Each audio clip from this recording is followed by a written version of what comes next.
Materi yang akan beliau bawakan adalah pertama adalah penyusunan PP, ATP, dan modul ajar. Materi yang sebenarnya tidak terlalu asing bagi kita di kurikulum Merdeka ini, apalagi kita yang mengajar di teknologi informasi ya, sudah sangat biasa sekali.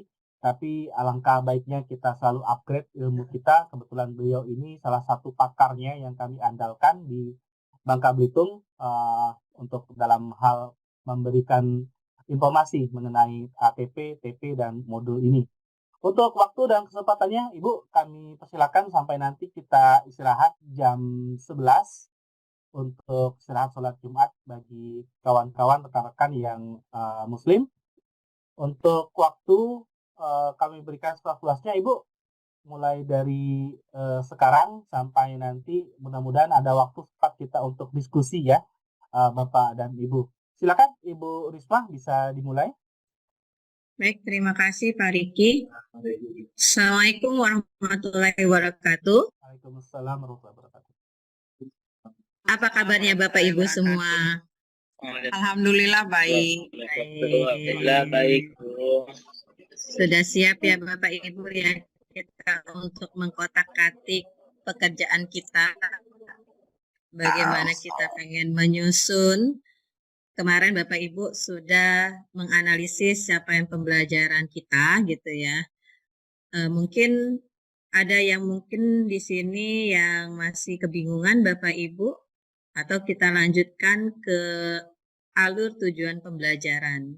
Karena kita kemarin sampai ke tujuan pembelajaran. Jadi kalau tujuan pembelajaran Bapak Ibu, kita bisa untuk tujuan pembelajaran itu menggunakan prinsip ABCD Bapak Ibu ya, atau biasanya menggunakan yang seperti kemarin gitu Bapak Ibu, adanya kompetensi gitu ya, konten, kemudian variasi. Saya izin share screen dulu Bapak Ibu.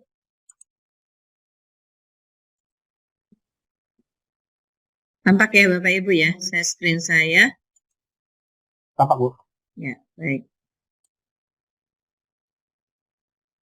Di sini mungkin saya tidak memberikan ice breaking ya Bapak Ibu ya, mengingat waktu karena materi kita pun kalau dilihat sampai ke perangkat pembelajaran gitu ya, perangkat modul ajar gitu ya, itu akan memakan waktu yang agak banyak ya Bapak Ibu ya sebenarnya gitu ya.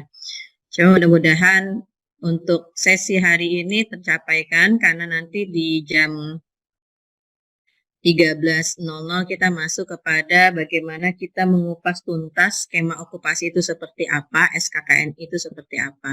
Nah, baik Bapak Ibu, ini mungkin untuk mengingatkan kembali, mungkin Bapak Ibu perlu kontak saya ya untuk melihat berkomunikasi ataupun menanyakan yang berkaitan dengan pembelajaran. Silakan Bapak Ibu, saya membuka waktu seluas-luasnya selama saya masih bisa jawab gitu Bapak Ibu ya.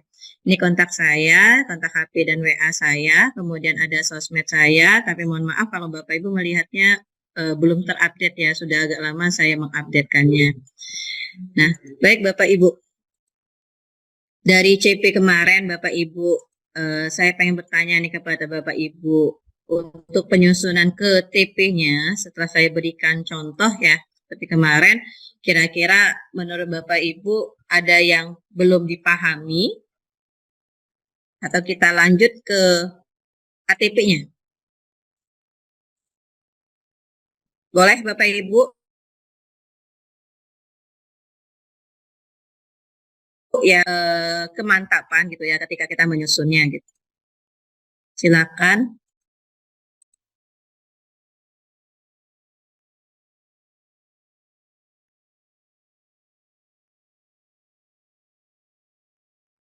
Belum ada ya Pak Riki ya? Sepertinya belum Ibu. Ya. Berarti sudah paham semua ya Bapak Ibu ya. Alhamdulillah berarti ya. Nah, untuk yang TP-nya itu Bapak Ibu ya, tujuan pembelajarannya berbagai macam cara ya untuk mengaturnya. Pengurutannya Bapak Ibu kita lihat untuk pengaturannya.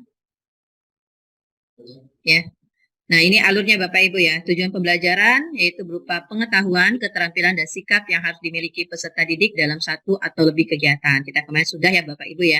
Terdiri dari kompetensi dan konten, variasi boleh iya, boleh tidak. Atau misalnya saya lihat teman-teman saya yang SD itu Bapak Ibu mereka masih menggunakan ABCD. Jadi lebih kompleks ya, kalau ABCD itu lebih jelas gitu ya. Kemudian, nah bagaimana dengan alur tujuan pembelajaran? Yaitu rangkaian tujuan pembelajaran yang disusun secara logis menurut urutan pembelajaran sejak awal hingga akhir suatu fase. Kemudian tujuan pembelajaran ini, alur tujuan pembelajaran ini menggambarkan urutan pengembangan kompetensi yang harus dikuasai peserta didik. Bapak Ibu, dari yang kemarin Bapak Ibu kita contoh di konten kreator, sudah ada Bapak Ibu yang mungkin bisa nampilkan untuk analisis CP-nya, kemudian TP-nya, bisa kita berbagi di sini Bapak Ibu, karena kita nanti akan berkaitan dengan alurnya. Mana duluan yang harus kita ajarkan, apakah kita akan mengikuti alur dari skema okupasi, atau menurut Bapak Ibu mana yang lebih baik. Mungkin ada Bapak Ibu. Di situ kita menggunakan 4 elemen ya, kemarin Bapak Ibu ya. Yang pertama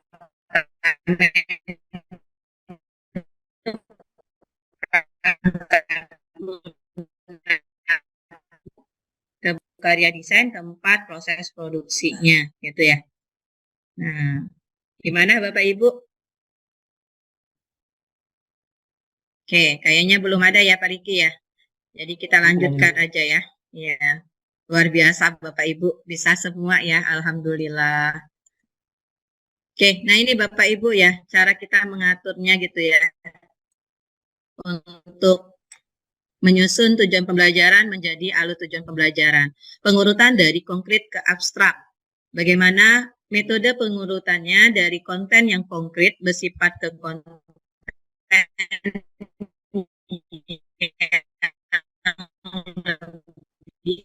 abstrak dan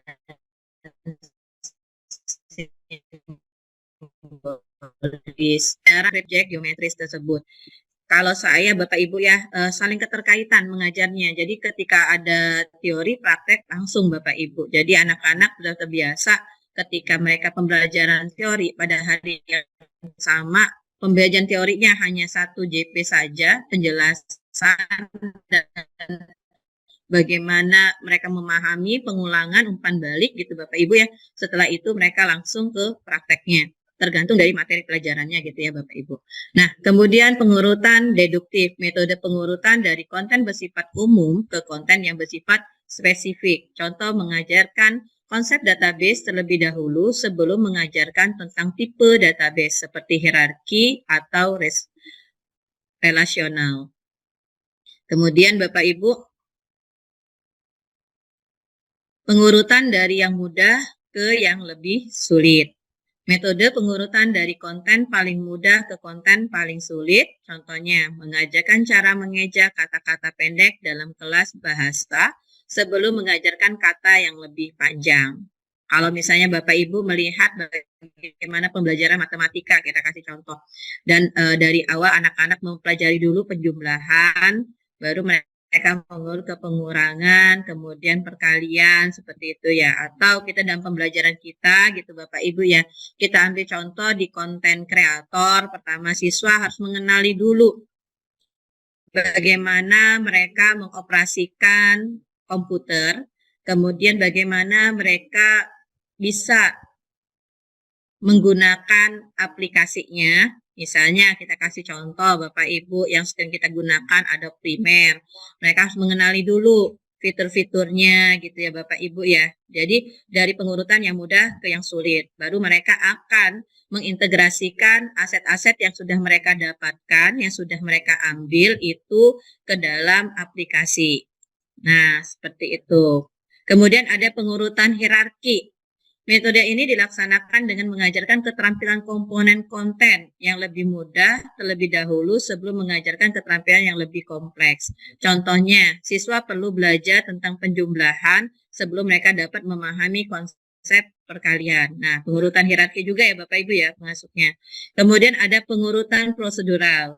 Metode ini dilaksanakan dengan mengajarkan tahap pertama dari sebuah prosedur, kemudian membantu siswa untuk menyelesaikan tahap selanjutnya. Contoh, dalam mengajarkan cara menggunakan t-test, dalam sebuah pertanyaan penelitian, ada beberapa tahap prosedur yang harus dilalui, seperti menulis hipotesis, menentukan tipe tesnya yang akan digunakan, memeriksa asumsi, dan menjalankan tes dalam sebuah perangkat lunak statistik. Jadi teringat ya Bapak Ibu ya, kalau Bapak Ibu membuat PTK gitu ya, Bapak Ibu yang setelah skripsi gitu ya, atau menulis tesis gitu ya, dengan menggunakan t-test tersebut. Nah, yang selanjutnya adalah scaffolding, di mana metode pengurutan yang meningkatkan standar performa sekaligus mengurangi bantuan secara bertahap. Contoh, dalam mengajarkan berenang, guru perlu menunjukkan cara mengapung, dan ketika siswa mencobanya, guru hanya butuh membantu. Setelah ini, bantuan yang diberikan akan berkurang secara bertahap. Pada akhirnya, siswa dapat menguasai, Bapak Ibu ya, dengan berenang sendiri. Mungkin kalau di pelajaran kita, mungkin di kelas 12 bisa scaffolding ya Bapak Ibu ya. Karena di kelas 10 kita mungkin menuntun secara keseluruhan, kemudian di kelas 11 mulai step by step kita mengurangi mungkin persentasenya jadi 70%, baru kemudian kita pada saat di kelas 12 bisa mulai berkurang secara bertahap gitu ya. Mungkin persentasenya kita kurangi. Itu metode yang saya lakukan juga Bapak Ibu di kelas. Nah, Bapak Ibu kita masuk selanjutnya adalah bagaimana kita menyusun ATP. Sampai di sini Bapak Ibu mungkin ada yang mau bertanya? Silakan Bapak dan Ibu. Saya nggak sabaran untuk langsung nyusun ATP ya Bapak Ibu ya. Oke, baik. Nggak apa-apa, kita lanjutkan karena waktu berjalan terus ya, sudah setengah 10. Nah, baik Bapak Ibu, saya akan mencoba kita lihat di format ATP. Bapak Ibu sudah download ya, download format ATP ya. Di sini Bapak Ibu kemarin gitu ya, Bapak Ibu sudah menentukan misalnya perangkat lunak desain PLD. Kita ambil elemen kedua, yaitu perangkat lunak desain atau PLD. Bisa Bapak Ibu ya, terserah Bapak Ibu mau mengkodekan pakai PLD yang nanti akan tersemat gitu ya di tujuan pembelajaran, boleh gitu ya, tergantung Bapak Ibu pengennya seperti apa. Kalau saya lebih enjoy-nya dengan seperti ini aja Bapak Ibu, tidak jauh berbeda dengan kurikulum 2013. Nah, di sini Bapak Ibu, kemarin Bapak Ibu diharapkan sudah menentukan tujuan pembelajaran ya. Nah, ketika kita membaca capaian pembelajaran ini, kita baca lagi Bapak Ibu baik-baik untuk dapat tujuan pembelajaran lingkup desain komunikasi visual. Ini sudah bisa kita jadikan tujuan pembelajaran yang pertama.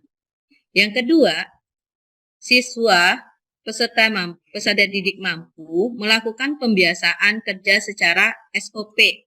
Nah, itu kita bisa masukkan ke tujuan pembelajaran yang kedua. Nah, seperti itu Bapak Ibu. Kemarin ada nanyain, apakah kita bisa mengaitkan dengan subkonsentrasi? Bisa Bapak Ibu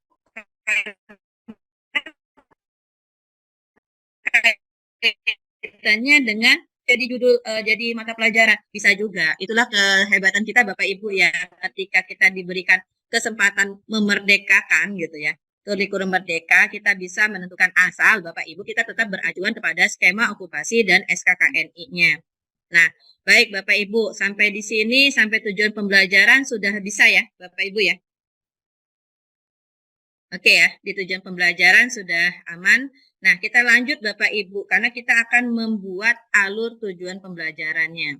Bapak Ibu sudah mendownload kemarin gitu ya. Untuk masalah formatnya itu disesuaikan dengan apa yang menjadi kebutuhan kita. Nah, kalau saya Bapak Ibu, karena ATP ini sering kita sebut bahwa ada kemiripan dengan silabus, ya saya berprinsip berarti kita menyusunnya seperti silabus. Baik Bapak Ibu. Nah, di lingkup materinya, kenapa saya mendapatkan seperti ini Bapak Ibu? Kita lihat ke skema okupasinya. Kemarin kita sudah membahas skema okupasi.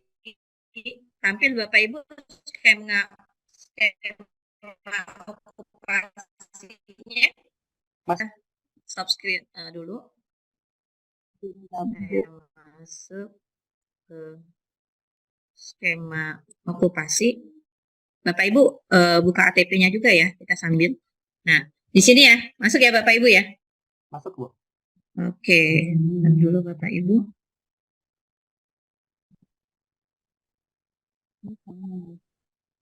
Nah, untuk PLD, yaitu perangkat lunak desain, kita kan sudah membicarakannya kemarin, di mana PLD ini ya kita masukkan ketika judul unitnya. Oh, ini SKKNI ya. Dulu saya ambil skema okupasinya dulu. Tampil ya Bapak Ibu ya skema okupasinya. Ya, tampil, Bu. Nah, pada skema okupasi Bapak Ibu, di sini adalah mengintegrasikan seluruh komponen multimedia terkait audio dan visual. Ya, kenapa dia masuk perangkat lunak desain? Karena setelah melakukan untuk membuat aset visual berdasarkan langkah kerja yang telah ditetapkan, kemudian membuat aset audio berdasarkan langkah kerja yang telah ditetapkan, di mana kita sudah sepakat kemarin ini adalah masuknya ke proses produksi. Nah, setelah ini baru siswa akan melakukan pengintegrasian seluruh komponen multimedia terkait audio dan visual. Kita masukkan ke dalam bagaimana penggunaan aplikasi ya Bapak Ibu ya. Nah, kita balik lagi. Di sini belum masuk ya Pak ya untuk ATP-nya ya. Tampilan ATP belum ya? Belum. Berarti saya harus bolak-balik ya. Nah, ini tampil Pak? Tampil, Ibu. Ya, di sini Bapak Ibu mengintegrasikan seluruh komponen multimedia terkait audio dan visual. Nah, salah satunya yaitu menggunakan perangkat komputer terkait video editing. Gitu ya Bapak Ibu ya, kalau kita melihat di sini. Kenapa ngambil di sini Bapak Ibu? Kita balik lagi ke indikatornya. Nah, pada saat indikator ini saya ambil dari SKKNI-nya Bapak Ibu. Saya coba source ke SKKNI-nya. Ya Bapak Ibu ya. Ini ya. Ke SKKNI-nya. Tampil ya Bapak Ibu? Tampil, Ibu. Ini adalah SKKNI-nya, di mana kita lihat judul unitnya mengintegrasikan seluruh komponen multimedia terkait audio dan visual. Ada 2 elemen Bapak Ibu, ya. Kita lihat lagi Bapak Ibu, pengetahuan dan keterampilan yang diperlukan. Nah, ini Bapak Ibu, pengetahuan dan keterampilan yang diperlukan. Untuk pengetahuannya, memahami dan mengetahui cara mengintegrasikan seluruh komponen multimedia terkait audio dan visual. Kemudian, memahami dan mengetahui proses evaluasi produksi multimedia. Karena pengetahuan ini bisa kita gunakan sebagai asesmennya formatif bentuk tertulis atau lisan Bapak Ibu, atau formatif yang lainnya, atau bukan formatif Bapak Ibu, sumatif ya. Kalau formatif kan untuk melihat umpan balik siswa, pemahaman siswa, dan kemudian untuk merefleksi gurunya apakah pembelajaran itu telah dicapai oleh siswa atau belum. Kalau kita pengen dia berbentuk tertulis dan berbentuk angka nilai gitu, makanya bisa kita masukkan ke asesmen sumatif. Nah, untuk keterampilannya, terampil dalam mengintegrasikan seluruh komponen multimedia terkait audio dan visual. Yang kedua, terampil berkomunikasi 2 arah, menerima gagasan orang lain, dan menyimpulkan sebagai bahan perbaikan produk.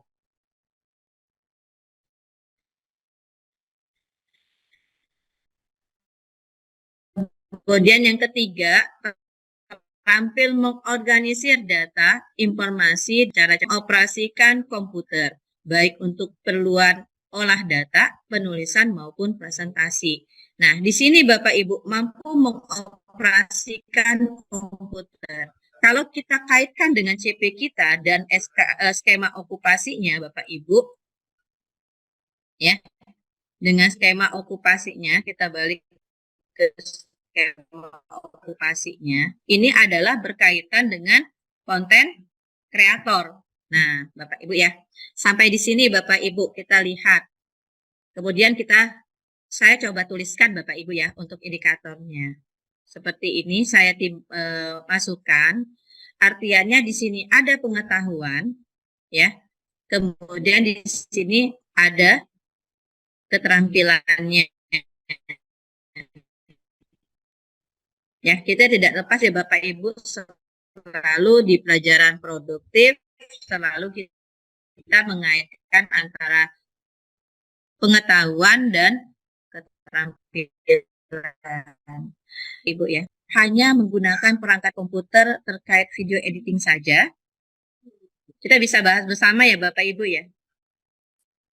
Nah, kalau kira-kira seperti itu, berarti tingkatnya siswa kita baru menggunakan perangkat komputer saja. Ya, tapi Bapak Ibu kita kembali lagi bahwa untuk di SMK kita sekarang apalagi dengan kurikulum Merdeka adalah pembelajaran berbasis proyek. Nah, pembelajaran berbasis proyek ini Bapak Ibu, kalau kita lihat apakah siswa kita hanya mengoperasikan saja atau sampai dia membuat produk. Mungkin ada yang bisa memberikan tanggapannya Bapak Ibu. Silakan kita adakan forum diskusi bersama Bapak Ibu karena setelah ini Bapak Ibu lah yang akan menyusun ATP-nya setelah Bapak Ibu mulai memahami bagaimana kita menyandingkan antara CP, kemudian skema okupasinya tadi, dan SKKNI-nya. Silakan Bapak Ibu. Silakan Bapak dan Ibu, kita berinteraksi.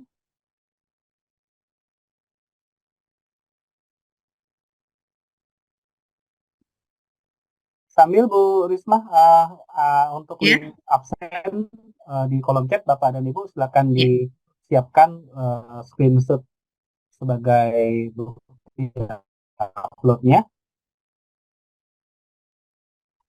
Sambil rekan-rekan peserta kita berdiskusi mengenai materi kita pada pagi hari ini bersama Ibu Yaya.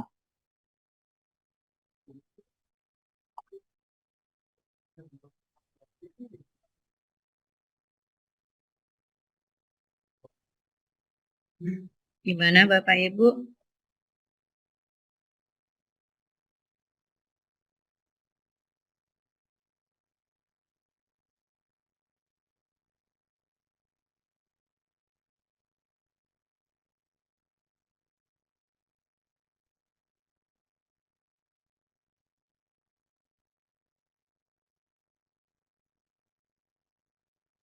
Belum ya? Mungkin kita lanjutkan ya Bapak Ibu ya. Silakan Ibu. Ya, baik. Tunggu dulu Pak, saya menambahkan. Bukan Bu, cocok Bu. Ya.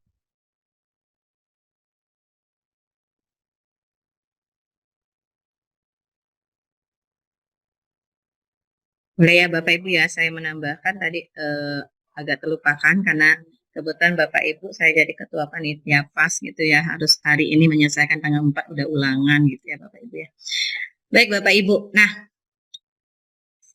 tidak mungkin ya Bapak Ibu ya, kalau siswa kita hanya menggunakan perangkat komputer saja gitu ya, mengenal video editing, sedangkan kita kaitkan lagi dengan siswa kita harus punya pembelajaran yang berbasis project, di mana pembelajaran berbasis project untuk konten kreator itu berarti kan arahannya siswa kita itu bisa menjadi YouTuber, ya kan? Kemudian siswa kita jadi video editor, gitu ya Bapak Ibu ya. Siswa kita bisa menjadi blogger, ya kan? Siswa kita yang pokoknya yang berkaitan dengan video editing, gitu ya Bapak Ibu ya.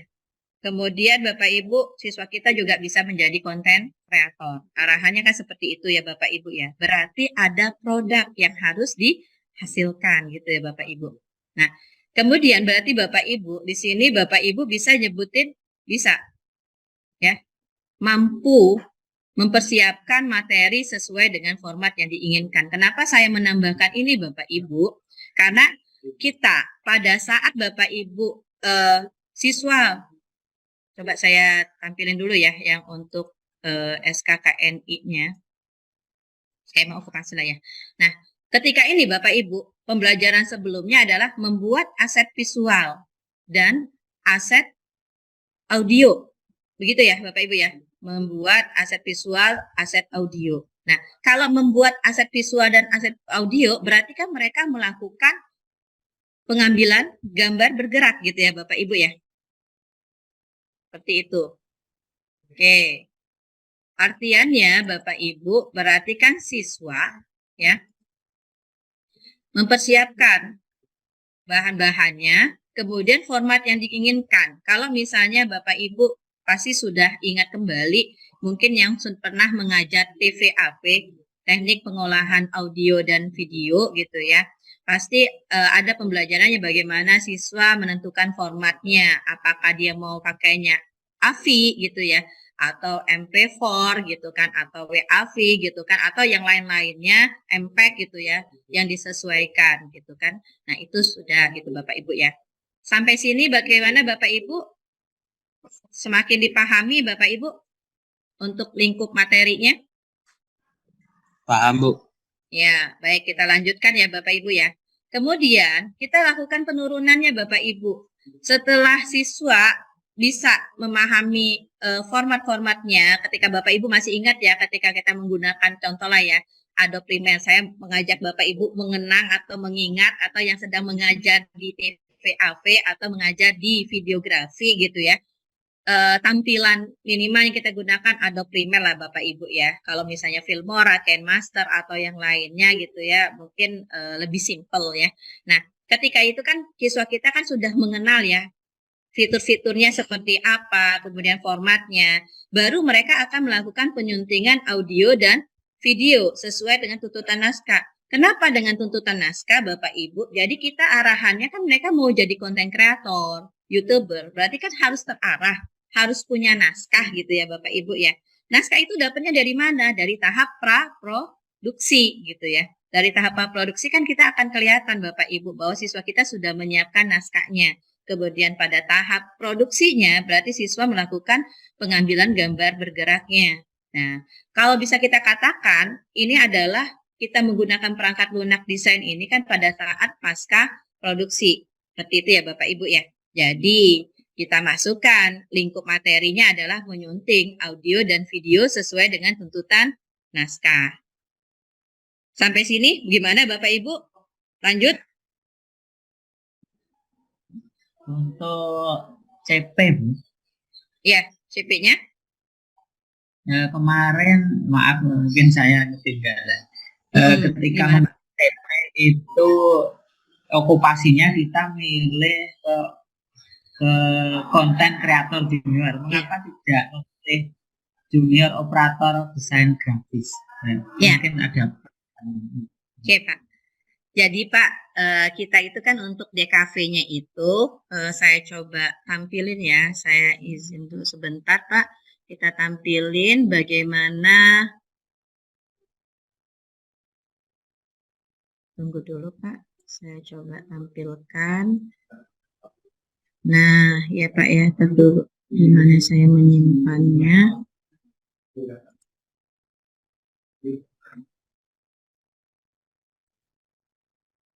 Biar kita lebih jelas Pak ya.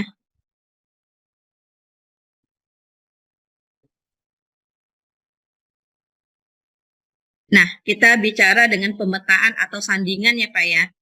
Mungkin kalau Bapak bergabung di grup MGMP DKV Indonesia gitu ya. Nah, ini Pak. Mungkin kemarin saya sudah menjelaskan juga ketika ada pertanyaan dari Bu Yahri ya. Ini Pak ya sandingannya gitu ya. Awalnya kan kita menggunakan skema KKNI-nya itu adalah desain komunikasi visual. Ini tampil ya Bapak Ibu ya? Ya. Ya. Oke. Nah, kan ini dicabut ya Bapak Ibu ya. Jadi yang diharapkan kita menggunakan skema okupasi. Ini sudah diblok. Ya Pak, Bu ya. Kalau Bapak Ibu konten kreator junior saja dalam pembelajarannya selama 2 tahun, bagaimana Bapak Ibu? Apakah siswa kita bisa memahami pembelajarannya yang berkaitan dengan desain komunikasi visual? Enggak ya Bapak Ibu ya. Nah, kenapa Bapak bertanya seperti itu gitu ya? Mungkin saya hanya memberikan satu contoh Pak. Kalau saya memberikan contoh kelimanya Bapak Ibu, kita waktunya nggak bisa hanya dengan beberapa hari ini gitu ya Bapak Ibu ya. Saya memberikan contoh konten kreator junior. Bisa Bapak Ibu, kalau yang penting gini Bapak Ibu memahami bagaimana mengaitkan capaian pembelajaran dengan skema okupasi. Nah, ketika kita sudah dapat skema okupasinya, Bapak Ibu, ya, skema okupasinya, kemudian kita buka lagi SKKNI yang digunakan untuk skema okupasinya itu apa? Kemarin saya sudah memberikan link ini ya, Bapak Ibu ya, link drive skema okupasinya itu ya, dengan link drive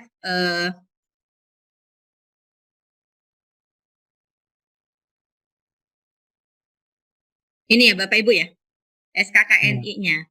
Ketiga SKKNI ini Bapak Ibu itu sudah 5 skema okupasi. Silakan Bapak Ibu cek satu persatu. Kemudian kita belajar membaca SKKNI-nya seperti apa gitu ya Bapak Ibu ya. Tapi untuk penjelasan lebih detailnya untuk kait SKKNI dan skema okupasi itu mungkin di sesi siang ya Bapak Ibu. Diharapkan kehadiran di sesi siang sangat-sangat penting sekali Bapak Ibu, biar kita nggak kebingungan Bapak Ibu. Ini dapatnya dari mana gitu. CP-nya itu kok bisa kayak gini, terus ngapain materinya bisa ke konten kreator gitu. Karena ada skema okupasi gitu. Nah gitu Pak ya, jadi saya hanya memberikan satu contoh saja. Tapi kalau misalnya saya berharapnya teman-teman kita yang di sini nih, selain konten kreator bisa menyusun untuk skema okupasi yang lain gitu. Artinya kita bisa berbagi juga ya Bapak Ibu ya di skema okupasinya ini.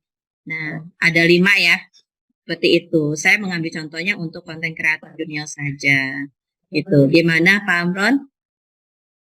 Oke, terima kasih. Ya, baik. Boleh kita lanjutkan lagi ya Bapak Ibu ya. Nah, Bapak Ibu setelah kita membahas tentang yang tadi lingkupnya, apakah siswa kita sampai menyunting audio dan video saja? Gimana Bapak Ibu?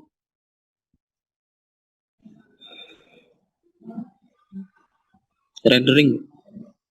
Iya, rendering ya. Kalau rendering apa Pak hasil akhirnya Pak?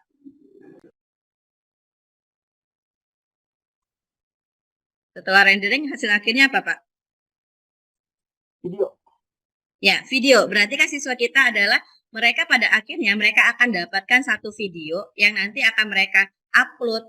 Apakah mereka upload ke Instagram, upload ke YouTube, gitu, upload ke Capcut, gitu ya, CapCut ya Bapak Ibu ya, atau upload ke media sosial lainnya, gitu kan. Artinya kan kita kalau kita sampai ke hanya menggunakan perangkat komputer saja, berarti kan belum cukup ya Bapak Ibu. Berarti kita bisa melakukan penambahan elemen penunjang gambar dan suara.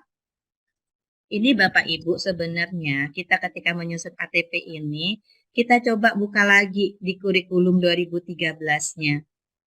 Gitu ya Bapak Ibu ya. Ketika di kurikulum 2013 untuk ini, itu sudah terlihat ya Bapak Ibu ya. Sudah ada ya. Mungkin ada yang mengajar TPAV Bapak Ibu bisa menjelaskan?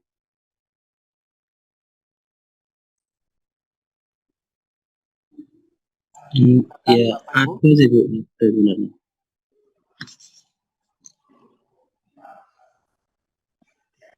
Ya, yang TPAP udah Pak ya, Bapak Ibu ya? Iya ada. Ada audit editing audio juga kan masuk. Iya, editing audionya juga masuk. Di sini kan dijelaskan gitu ya Bapak Ibu ya. Di situ menyunting audio dan video sesuai dengan tuntutan naskah gitu ya. Nah, setelah itu Bapak Ibu itu kan baru standar ya. Misalnya siswa baru standarnya dia mengambil audio dan videonya dari hasil rekamannya mereka gitu ya. Nah, hal yang dilakukan selanjutnya adalah jika ada gambar atau suara tambahan seperti backsound lah Bapak Ibu ya, seperti suara musik lainnya selain backsound atau lagu-lagu atau apa gitu Bapak Ibu ya. Berarti kan kita bisa melakukannya ya. Jadi kalau yang mengajar TPAP pasti ingat gitu ya. Melakukan penambahan elemen penunjang gambar. Nah, itu kan ada materi tersebut di pembelajaran di kurikulum 2013. Nah, tadi katanya kan Bapak ada yang mengatakan bahwa rendering ya. Nah, kalau rendering berarti kan kita bisa melakukan ekspor ya Bapak Ibu ya. Seperti Oke, itu ekspor. Bapak Ibu, ya, melakukan ekspor hasil editing file video dengan format yang diperlukan. Kira-kira Bapak Ibu sampai sini sudah Bapak Ibu? Sudah ya? Sudah ya, sudah cukup ya, bahwa siswa kita sudah sampai arahannya adalah mereka bisa menghasilkan satu produk. Seperti itu Bapak Ibu ya. Formatnya Pak tidak ditentukan Bu. Formatnya Bapak Ibu tergantung dari misalnya sosial media yang mereka gunakan gitu ya. Kalau misalnya kita pakai AVI kan gede ya. Nah, kalau bisa kita pakai MP4, format itu bisa masuk nggak ke Instagram atau apa. Jadi, format yang diperlukan sesuai dengan kebutuhannya apa. Itu ya, Bapak Ibu ya. Baik Bu, Yaya, terima Bu, kasih. Gimana? Bu Yaya, ini ada yang nanya di kolom Ya, chat. boleh. Pertanyaannya dari Ibu Amelia Puspita. Mm-mm. Jika fotografer junior diajarkan pada saat kelas 1, apakah boleh dilaksanakan uji LSP saat kelas 1 untuk okupasi fotografer junior? Karena syarat untuk okupasi harus ada sertifikat PKL. Sedangkan PKL dilaksanakan saat kelas 3, Ibu. Ya, Pak Diki, boleh ya untuk pertanyaan ini lebih spesifiknya untuk fotografer juniornya dikejarkan di kelas 10 ya? Dari Ibu Amelia Puspita, Iya. ya. Iya, Kelas 10. bukannya kita di kelas 10 itu masih dasar ya, dasar desain komunikasi visual ya, di fase E ya? Iya, harusnya. Ya mungkin nanti kita lihat lagi ya, karena saya tidak membahas tentang di fase E.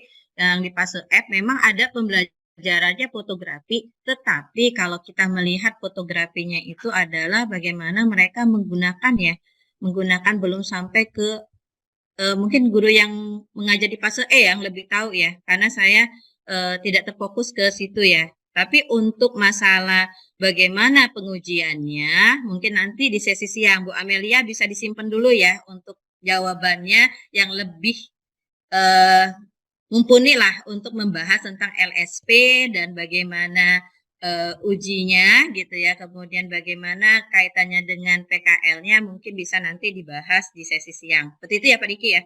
Oke Bu Amel Baik, ya. Bu. Nanti silakan kita akan dibahas di siang hari. Nah, yang lain Bapak Ibu ada pertanyaan lainnya?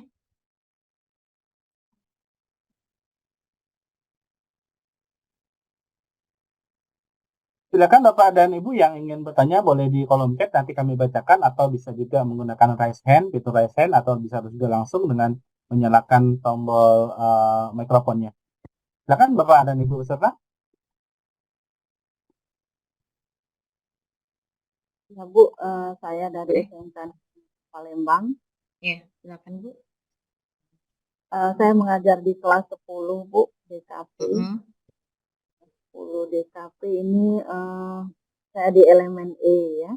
Saya di fase E. Di fase E, ya. Itu ada 8 elemen Bu. Di fase E-nya. Di sana ada ini saya bagi jadi 2. Di semester ganjil dan 4 di semester genap. Ya Bu. Nah, di semester ganjil itu teori Bu dulu Bu, saya lihat di sini teori. Nanti di semester genap itu Bu ada di fase E-nya ada sketsa dan ilustrasi, ada komposisi tipografi, ada fotografi dasar dan komputer grafis. Nah, di komputer grafis Bu ada di situ Bu pengoperasian perangkat lunak desain. Pengoperasian perangkat lunak desain. Nah, Bu, terus gimana Bu? Ya, yang saya tanyakan tadi, Ibu yang sekarang menjelaskan di fase F Bu ya? Ya. Jadi nanti harus kami minta contohnya untuk ya Bu ya. Ya. Baik Bu, boleh sedikit saya menjelaskan Bapak Ibu. Jadi ketika kita berada di sekolah untuk perjurusan Bapak Ibu. Ini yang kami alami ya Bapak Ibu ya, yang kami lakukan, bukan kali alami, bahasanya negatif ya. Kalau alami itu kesannya gimana? Ini di depan saya ada kaprok saya Bapak Ibu sedang mengikuti Zoom juga bersama kita. Nah, kami sepakati di awal Bapak Ibu. Jadi batasan materi yang akan dibahas di fase E itu sampai mana? Misalnya desain grafis ya Bapak Ibu ya. Desain grafisnya sampai apa Bapak Ibu? Kita lihat gitu. Karena nanti di kelas 11 kita juga akan ada desain grafis mengaitkan dengan skema okupasinya gitu ya Bapak Ibu ya, desain grafisnya. Nah, itu Bapak Ibu, karena kami mengevaluasi juga ternyata di semester kemarin guru yang mengajar di fase E mungkin agak lebih Bapak Ibu sudah sampai ke produk ya Pak ya. Sudah sampai bikin produk ya. Ya, sudah sampai bikin produk Bapak Ibu. Jadi kan harusnya itu kan pembuatan produknya itu di kelas 11. Karena kan dasar ya, namanya dasar berarti kan dia hanya kulit-kulitnya aja ya Bapak Ibu ya. Belum sampai dia spesifik mungkin. Memang hebat sekali guru siswa kita Bapak Ibu, siswa SMK ini sudah sampai membuat produk. Karena kita pembelajaran berbasis project, di mana di project itu pun diharapkan ada produk. Jadi pembelajaran berbasis produk juga. Apalagi kita menggunakan pembelajaran berdiferensiasi, ada strategi proses, strategi konten, dan strategi produk gitu ya Bapak Ibu. Nah itu Bu ya, jadi kita harus diskusi duduk bersama Bapak Ibu dengan jurusan, kita bahas batasan-batasan untuk di fase E itu apa saja. Itu kami bahas Bu, Bapak Ibu, kami rapatkan. Kaprok sudah menyiapkan untuk E dan F-nya gitu ya. Nah, batasannya seperti apa di fase F-nya, apa yang kita lanjutkan, dan di fase F di tingkat terakhir gitu ya. Apa yang harus kita lakukan? Contohnya Bapak Ibu gini, di pembelajaran kami ya, untuk di kelas 11 sekarang karena kita masih menggunakan SKKNI level 2, kami belum menghapuskan SKKNI level 2 karena sudah berjalan ya Bapak Ibu ya, 1 semester ini gitu ya. Nah, jadinya kami di kelas 11 itu kami menyelesaikan semua Bapak Ibu 4 elemen. Ya, 4 elemen yang kita bahas tadi Bapak Ibu, dari perangkat lunak gitu sampai dengan proses produksi tersebut. Nah, ketika dia di kelas 11 itu kelas 12, anak itu adalah penyiapan mereka pembuatan produk. Contohnya misalnya karena mereka sebagai YouTuber, mereka bisa bikin film pendek gitu Bapak Ibu ya, atau misalnya mereka video editor, bagaimana kaitannya mereka membuat satu karya gitu Bapak Ibu yang lebih kompleks. Karena itu hebatnya guru siswa SMK Bapak Ibu ya, ternyata mereka batasannya kalau kita liatin di P1-nya standar banget Bapak Ibu ya, tetapi arahan kita kan anak diterima di dunia kerja. Di dunia kerja itu dituntutnya, nah itu sayangnya Bapak Ibu, dituntutnya ketika tamat SMK itu siswa kita udah bisa gitu Bapak Ibu. Ya minimal karena kita pembelajarannya siswanya tuh berpikir cepat ya, mungkin Bapak Ibu ya, kita gurunya yang mau berpikir cepat mungkin. Nah jadi kan akhirnya untuk itu kita sampai kepada hal mereka sudah bikin produk sendiri gitu ya. Nah karya seperti itu Bapak Ibu, kan banyak tuh Bapak Ibu karya-karya yang lainnya yang berkaitan dengan video gitu ya. Nah seperti itu Bapak Ibu ya. Gimana Bu? Nanti harus ada pembahasan ya Bapak Ibu ya, untuk fase E dan fase F batasannya seperti apa. Untuk di fase F karena 2 tingkat, batasan untuk di kelas 11-nya seperti apa, di kelas 12-nya seperti apa. Jadi kami sudah bahas Bapak Ibu, kami sudah untuk batasan-batasannya itu memang harus ada kesepakatan di antara guru dengan kaproknya gitu ya, guru dan sesama rekan sejawat yang ada di jurusan DKV-nya sendiri gitu. Gimana Bu? Kami alhamdulillah kami juga di sekolah kami juga sudah duduk bersama Bu, karena kami melaksanakan kurikulum merdekanya, jadi juga baru tahun ini juga ada DKP-nya. Melihat situasi Bu ya, melihat kondisi fase itu memang sudah karena ada materi terakhir tadi perangkat lunak itu, jadi kami juga di sini membuat di fase E di semester genap, kami buat anak-anak menghasilkan sebuah produk juga Bu. Kami usahakan di sini hanya bitmap dengan sektor Bu, jadi hanya menggambar desain berbentuk poster gitu. Luar biasa Bu ya, berarti tingkatannya sudah masuk kelas 11 sebenarnya Bu ya. Karena kan kita lihat gini Bapak Ibu, Bapak Ibu tolong cek kembali ya, cek kembali untuk buku di kelas 10 fase E Bapak Ibu. Apakah dia buku tersebut yang Bapak Ibu pegang selama ini, kita kan sering dapat ya Bapak Ibu ya, banyak kita dapat di buku-bukunya atau lagi percetakan dari satu percetakan atau dua percetakan itu batasannya kayaknya melebihi Bapak Ibu, melebihi. Akhirnya guru dengan cara cara apa ya istilahnya itu memodifikasinya itu semakin lebih. Padahal Bapak Ibu di kelas 11 kan nanti ada pembahasannya juga gitu kan. Nah, makanya kenapa memang duduk bersamanya bukan kita ngasih tapi dibahasin inti dalamnya Bapak Ibu. Karena kami seperti itu Bapak Ibu, dipaparin dalamnya apa aja. Nah, batasannya sampai apa nih gitu kan. Jadi kelihatan gitu batasannya gitu. Itu seperti apa. Jadi kita ketahuan Bapak Ibu sampai manakah di fase E, kemudian kira-kira di fase F-nya bagaimana. Nah, kami karena sudah berada di fase F sekarang, kemarin kami mengevaluasi di fase E-nya. Batasannya sampai apa gitu. Karena Bu, kalau kita lihat ya materinya banyak banget di fase E Bu ya. 8 elemen ya. 8 elemen bayangin Bapak Ibu dalam waktu 1 tahun luar biasa banget anak-anak bisa menguasai Corel Draw. Bisa anak-anak menguasai Photoshop. Masya Allah luar biasa Bapak Ibu. Dengan waktu berapa JP? Berapa JP Pak? Fase E Pak? Berapa JP Bapak Ibu? Sekitar 18 ya? 18 ya? 12 ya? 12 ya? Iya, Bapak Ibu luar biasa ya. JP 12 saja anak bisa menguasai semuanya Bapak Ibu. Kasihan anaknya sebenarnya. Guru fan-fan aja mengajar Bapak Ibu. Jadi harus kita batasi gitu ya. Sampai mananya Bapak Ibu baru nanti di kelas 11 mereka pemantapannya, konsentrasinya ke desain komunikasi visual gitu ya. Gitu ya Bu ya. Ya, mungkin nanti akan dievaluasi lagi Bu. Biasanya kita merefleksi dulu ya Bapak Ibu ya, merefleksi di akhir semester apakah batasannya sudah sampai situ atau belum. Oke, seperti itu Bapak Ibu ya. Lanjutnya Pak. Masih ada Bapak dan Ibu? Ada Pak Nuzul. Ya Bu, oke. Assalamualaikum Bu. Waalaikumsalam. Kabar Pak Nuzul. Bu, yang ini kan Ya. masalah batasan Bu ya. Ya. Tadi karena kan kalau kita bayangkan dari beberapa kita workshop, kita IHT Bu ya, kan dari itu kan anak itu kan ada namanya diferensiasi Bu. Apakah Iya. yang diferensiasi itu seperti itu batasannya? Apakah anak itu memang khusus di ini? Ada wacana di sekolah kita Bu, kita bagikan ketika anak itu memang mampunya di bagian ini, ya diferensiasi seperti itu Bu. Apakah seperti itu kita nanti? Bagus ya? Bagaimana Bu? Iya Pak Nuzul ya. Oke, baik. Silakan Pak Riki di sini. Silakan langsung ditanggapi Ibu. Ya, baik. Terima kasih Pak Nuzul. Pak Nuzul di sekolah Pak Nuzul banyak guru penggerak ya. Ada fasilitator ya di sana ya. Oke, kita pembelajaran berdiferensiasi Pak Nuzul bukan terkait kepada materinya, materi pelajarannya, tetapi proses pembelajarannya. Artinya gini, bukan materi ya, maksudnya mapelnya ya, bukan pada mapelnya. Mapelnya tetap sama, semua siswa tetap sama.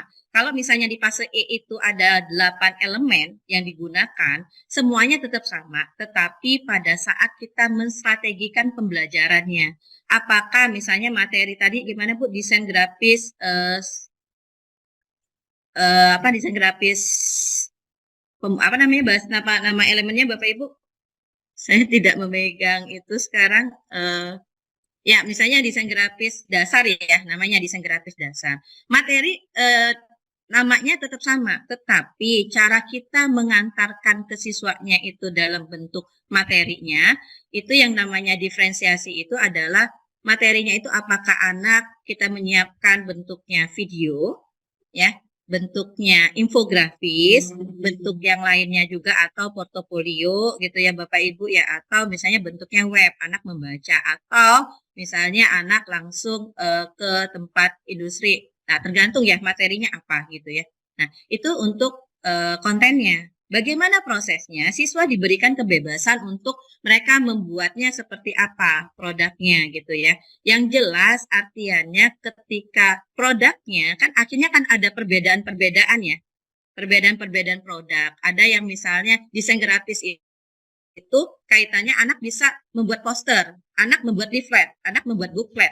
Nah, gitu. Atau di dalam materinya itu kan kaitannya temanya cuman tema kemerdekaan. Mereka bebas mengisi memberikan konten dalamnya itu terserah mereka. Nah, itu. Atau misalnya kayak pembelajaran saya Bapak Ibu ya, ketika anak-anak mengupload videonya, saya beri kesempatan mereka menguploadnya itu kepada apakah mereka menggunakan TikTok, Instagram,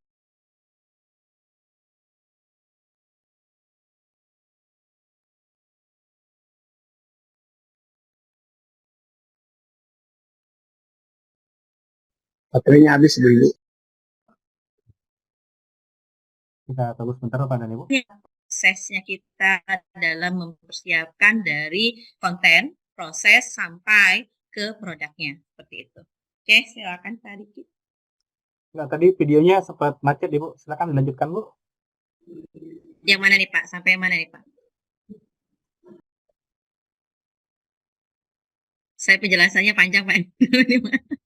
Tadi Ibu sempat videonya macet Ibu, jadi kami sempat tidak Oh, utuh tidak terdengar ya? informasinya. Iya. Oh iya, sampai terakhirnya untuk yang sampai mana tuh Pak penjelasan saya Pak? Cuman sebentar kok Bu, nggak terlalu esensial, nggak masalah. Oh iya, oke. Gimana